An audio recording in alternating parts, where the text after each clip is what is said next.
మా మమ్మీని చిన్నప్పటి నుంచి ఏమన్నా అడిగితే అక్కకి ఏమన్నా ఇప్పించినప్పుడు కానీ అక్క అంటే పెద్దది కదా నాన్న, దానికి పెళ్లి చేసి పంపిస్తాం కదా, నీ టైం వచ్చినప్పుడు నీకు కూడా ఇప్పిస్తాము అనేది. ఇప్పుడు నా టైం వచ్చేసరికి ఏమైంది? ఒక్క రోజు కూడా హ్యాపీగా ఆఫీస్కి వెళ్ళిన రోజు లేదు. అంత మందిలో తిరిగి అంత మందిలో ఉండి హ్యాపీగా ఉండి ఇక్కడికి దూరంగా వచ్చేసి దూరంగా ఉండాలంటే నాకు ఉండబుద్ధి కావట్లేదు. ఇంత కష్టపడుతున్నా కూడా ఒక్క రోజు సాటిస్ఫాక్టరీగా పడుకున్న రోజు లేదు. నువ్వేమి ఇప్పేయని అవసరం లేదు నాకు, నేను జాబ్ వచ్చినాక నేను కొనుక్కుంటాను దాన్ని. ఇప్పుడు జాబ్ వచ్చినాక ఒక్క రోజు కూడా ఒక రూపాయి నా కోసం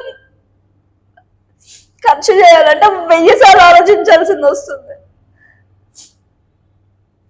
నా వరకు వచ్చేసరికి ఎందుకు ఇట్లుంటది?